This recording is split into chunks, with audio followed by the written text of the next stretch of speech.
ఓం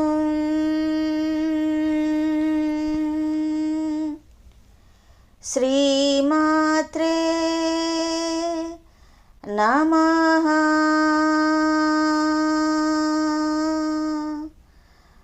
బృంద సభ్యులందరికీ శుభోదయం. దశమహావిద్యా దేవతలలో 8వ దేవతా స్వరూపిణి బగళాముఖి దేవి. స్తంభన శక్తి ఆకృతి దాలిస్తే అది బగళాముఖి అని, ప్రకృతిని శాసించేటువంటి శక్తి కల చాలా శక్తివంతమైనటువంటి దేవత ఈ బగళామాతని మనం ఇంతవరకు చెప్పుకుని ఉన్నాం కదా. ఈ అమ్మవారి యొక్క ఉనికి, అమ్మవారి యొక్క ఉపాసన, అమ్మవారిని సేవించడం ద్వారా మనం పొందేటువంటి ప్రయోజనాలు ఏముంటాయి, దేనికోసం ఆ తల్లిని ఉపాసించవలసి ఉంటుంది, ఆ విషయాలను ఇక్కడ మనం ప్రస్తావించుకుందాం. ఆధ్యాత్మమందు ఆ తల్లి శంఖిని నాడి అందు ఉంటుంది. అధిలోకమందు పితృయాన మార్గంలో ఆ తల్లి సంచరిస్తూ ఉంటుంది. శత్రువులను స్తంభింపచేయ ఆ సంకల్పం ఉన్నటువంటి వాళ్ళు ఈ బగళాముఖిని ఉపాసిస్తూ ఉంటారు. అమ్మవారు ప్రకృతి శక్తులన్నిటినీ కూడా శాసిస్తుంది అని చెప్పి మనం అనుకున్నాం కదా.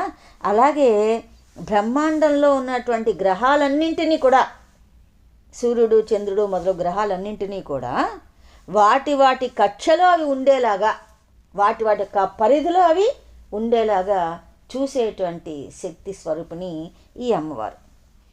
ఈ అమ్మవారి గురించి బ్రహ్మ ద్వారా నారదునికి, పరశురాముడి ద్వారా ద్రోణుడికి తెలియడం జరిగింది. మనలో, మన యొక్క శరీరంలో అమ్మవారు కొండ నాలుక దగ్గర ఉంటుంది. కొండ నాలుక అది ఆవిడ యొక్క నివాస స్థానం. జాగ్రత్తగా గమనించండి.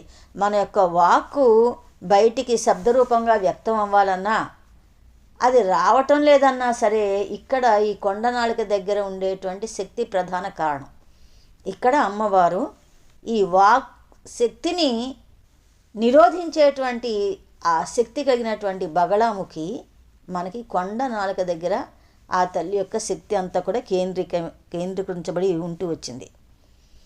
అందువల్ల ఈ అమ్మవారిని ఉపాసించదలిచినటువంటి సాధకులు, అంటే శుద్ధోపాసన చేసేటువంటి వాళ్ళు, ఇంద్రయోని విద్య ద్వారా ఆ తల్లి అనుగ్రహాన్ని పొందడానికి ప్రయత్నం చేస్తారు. ఇంద్రయోని అంటే ఈ జిహ్వమూల యందు ఉన్నటువంటి కొండనాలుక. దీనినే తైజసలింగము లేదా ఉపజిహ్వ అని కూడా అంటుంటారు. దాని యందు లక్ష్యం ఉంచి, అంటే ఆ కొండనాలుక యందు లక్ష్యం ఉంచి అమ్మవారిని ధ్యానిస్తూ ఉంటారు. అది ఎలా ఉంటుందంటే లోపల వాయు సంచారాన్ని నిరోధిస్తూ ఉంటారు. ఇది హఠయోగంలో ఒక ప్రక్రియ. హఠయోగంలో ఒక పద్ధతి ద్వారా ఈ కొండనాలిక పైన ధ్యాస ఉంచి సాధన చేస్తూ వాయు సంచారాన్ని నిరోధిస్తూ ఉంటారు. ఎవరైతే వాయువుని స్తంభించగలిగేటువంటి శక్తిని కలిగి ఉంటారో వాళ్ళు సర్వాన్ని కూడా స్తంభింపజేయగలుగుతూ ఉంటారు. వాళ్ళకి అన్నీ కూడా వశమవుతూ ఉంటాయి. అయితే ఇది చాలా కష్టమైనటువంటి ప్రక్రియ. హఠయోగ సాధకులు అందరికీ కూడా ఇది వచ్చినటువంటి విద్య కాదు. సామాన్య మానవులైనటువంటి మనం మాత్రము అమ్మవారి యొక్క స్థానాన్ని మనం గ్రహిస్తూ అక్కడ అమ్మవారిని ఆ రూపాన్ని ధ్యానం చేస్తే చాలు, అమ్మవారు ప్రసన్నమవుతూ ఉంటారు. ఈ తల్లి ఉగ్రమూర్తి కాదు కాబట్టి తాంత్రికమైనటువంటి పద్ధతులు ఏమీ కూడా అవసరం లేదు. ఆ తల్లి సౌమ్య రూపమే. అయితే రాక్షసుడి యొక్క నాలిక పట్టి లాగుతూ వాడిని తన యొక్క గదతో మోదుతూ ఉంటుంది. అంటే అర్థము మన యొక్క వాక్ అనేటువంటిది చక్కగా ఉండేలాగా చూసేటువంటి. ఇప్పుడు తారాదేవి వాక్శుద్ధినిస్తుంది అని మనం తెలుసుకున్నాం కదా. బగళాముఖి ఏం చేస్తుంది? వాక్శుద్ధిని నిరోధిస్తూ ఉంటుంది.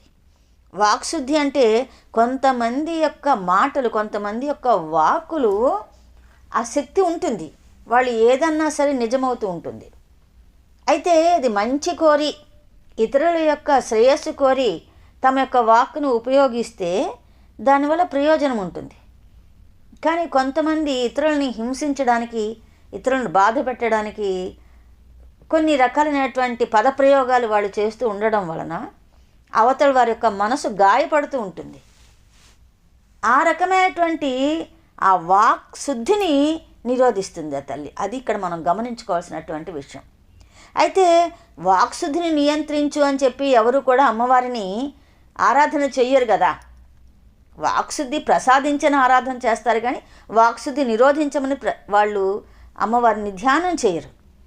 అయితే వాక్శుద్ధిని నిరోధించమని చెప్పి ఏ రకంగా అడుగుతారు వాళ్ళు అని అంటే, ఏదైనా సరే వాళ్ళు ఒక వాదన చేస్తూ ఉన్నప్పుడు, అంటే వాళ్ళ యొక్క సామర్థ్యాన్ని వాళ్ళు నిరూపించుకోదలిచినప్పుడు, పండితులు మనం తీసుకుంటే సభలు సమావేశాలు ఇలాంటి వాటిల్లో ఉన్నప్పుడు తమ యొక్క వాక్కు ద్వారా ఏ రకమైనటువంటి అప్రయోజనకరమైనటువంటి విషయాలు రాకుండా తమ యొక్క వాదనలలో గెలవడానికి సరైనటువంటి వాక్శుద్ధిని ప్రసాదించమని ఆ తల్లిని ఉపాసన చేస్తారు.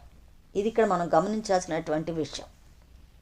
వాక్శుద్ధిని నియంత్రణ చేయడం అంటే నా నోటమ్మట సరి అయినటువంటి పదాలు వచ్చి సరి అయినటువంటి వాక్కు వచ్చి నన్ను అన్నిటిలోనూ కూడా ఒక చక్కటి స్థానాన్ని పొందేలాగా నువ్వు చూడమ్మా, నా వాక్కుని ఉపయోగించి అనేటువంటి భావంతో అక్కడ ఆ తల్లిని ఉపాసన చేయడం జరుగుతుంది. అంతేకాని నా యొక్క మాటల వల్ల ఇతరులకి నష్టము కష్టం వాటిల్లేటువంటి వాక్శుద్ధిని నాకు ప్రసాదించు అని అనరు.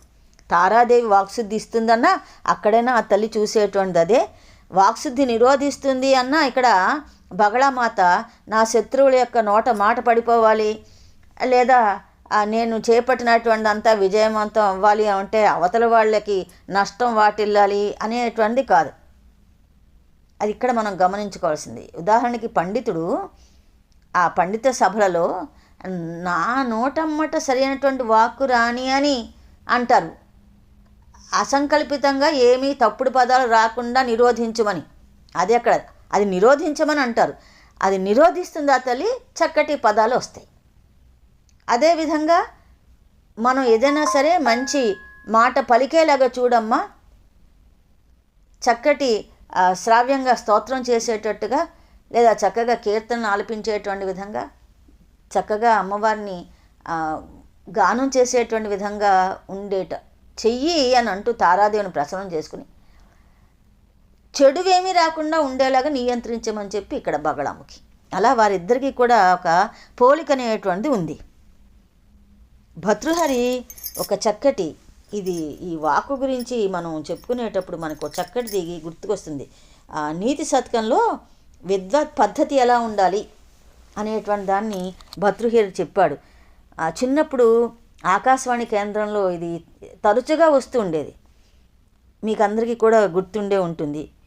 కేయూరాణి న భూషయంతి పురుషహార న చంద్రోజ్వలా న స్నానం న విలేపనం న కుసుమం నాలంకృతా మూర్ధాజా వాణీ ఏకా సమలంకరోతి పురుషం యా సంస్కృతా ధార్యతే క్షియంతే అఖిల భూషణాని సతతం వాగ్భూషణం భూషణం. చక్కగా ఆలపించేవారు. కేయూరాణి న భూషయంతి పురుషం అని చెప్పి చక్కటి వాక్కుతో ఉదయాన్నే ఈ శతకంలో నీతి శతకంలో ఆయన యొక్క భర్తృహరి రాసినటువంటి ఈ శ్లోకం వినిపిస్తూ ఉండేది. అర్థం ఏంటంటే మన యొక్క వాక్కు అంటే విద్య, దీన్ని బాగా దృష్టిలో పెట్టుకోవాలి. ఆ వాక్కు యొక్క ప్రాముఖ్యాన్ని దాని విలువను చాలా ప్రస్ఫుటంగా తెలియజెప్పేటువంటి ఆ భర్తృహరి శ్లోకం ఇది. ఆ శతకంలో ఆయన ఏమంటాడంటే, భుజకీర్తులు కానీ దండకడియాలు వంటి అలంకరణలు కానీ పురుషుని అలంకరింపవు, పురుషులైనా స్త్రీలైనా జీవులని. చంద్రుని కాంతి వలె ఉజ్వలంగా ప్రకాశించేటువంటి ముత్యాల హారాలు కానీ చంద్రహారాలు సూర్యహారాలు వంటి హారాలు కానీ పురుషుని అలంకరింపవు. పన్నీటి జలకాలు సుగంధ ద్రవ్యాల సువాసనతో కూడిన శరీర లేపనాలు ఆ మైపూతలు ఇవన్నీ కూడా పురుషునికి అలంకారాలు కావు. పూలధారణలు వివిధ రకాల కేశాలంకరణలు పురుషునికి నిజమైన అలంకరణలు కావు. ఏమిటి మరి నిజమైన అలంకరణ అంటే, వ్యాకరణాది శాస్త్రముల చేత సంస్కరించబడినటువంటి ఏ వాక్కు అయితే పురుషునిచే ధరించబడుతున్నదో ఆ ఒక్క వాక్కు మాత్రమే పురుషునికి సరి అయిన అలంకారప్రాయమగు భూషణము. తక్కినవన్నీ కూడా ఈ సువర్ణమయాది భూషణాలన్నీ క్రమేణా క్షీణిస్తాయి. ఎల్లప్పుడూ ధరించబడి ఉన్నట్టు వాగ్భూషణమే నశించినటువంటి నిజమైన భూషణము అని చెప్పేసి అంటాడు. అంటే వాక్కు యొక్క ప్రాశస్త్యాన్ని తెలియబరిచేటువంటి చాలా గొప్ప శ్లోకము ఇది. భర్తృహరి రచించినటువంటి ఆయన నీతి శతకంలో ఒక శ్లోకము. అందువల్ల వాగ్భూషణం భూషణం, మన యొక్క వాక్ అనేటువంటిది, ఆ వాక్కు వలన మనకి చక్కటి ఆదరము, చక్కటి గౌరవము లభించాలి. వాక్కు అనేటువంటిది వ్యక్తిగతంగా కనుక తీసుకుంటే మనకి 10 మందిలో గుర్తింపుని ఇస్తుంది, లేదా మన యొక్క మరణానికి కూడా అది కారణమవుతుంది. అందువల్ల అమ్మవారిని ఇక్కడ ఉపాసించేటువంటి వారు నాకు చక్కటి వాక్కునివ్వు అనేటువంటి భావంతో, నా యొక్క వాక్కు ఇది అపవిత్రంగా అమంగళకరంగా ఉండేలాగా చేయకమ్మా, నిరోధించు అనేటువంటి దాంతో అంటారు. ఈ రాక్షసుని నాలిక పట్టి గదతో మోదుతోంది అంటే, రాక్షసు నాలిక అంటే ఆ పాశవికమైనటువంటి ఆ హింసాపూర్వకమైనటువంటి ఆ వాదనలన్నీ కూడా, మూర్ఖత్వ వాదనలన్నిటినీ కూడా లేకుండా చేసేలాగా వాడిని గదతో మోదుతోంది అని చెప్పి ఇక్కడ భావాన్ని అర్థం చేసుకోవాలి. ఈ అమ్మవారి గురించి మనం ఆ తత్వం అనేటువంటి దాన్ని అర్థం చేసుకుంటే. అందువల్ల ఇక్కడ పండితులు వాదనలో గెలవడానికి ఉపాసన చేస్తూ ఉంటారు. సాధారణంగా ఉపాసన చేసేటువంటి వాళ్ళు తమ యొక్క వాక్కు ప్రయోజనకారిగా ఉండేలాగా చూడమ్మా అని చెప్పి, అట్లాగా ఈ అమ్మవారిని, ఆ తల్లిని అక్కడ ఆరాధన చేస్తున్నారు అంటే అది ప్రధానమైనటువంటి కారణం. నాకు సంపదలు ఇవ్వు, సంతానాన్ని ఇవ్వు, లేదా నాకు ఇంకేదో రకమైనటువంటి భౌతికమైనటువంటి సౌకర్యాలను ఇవ్వు అనేటువంటి దానికోసం ఆరాధన కాదు.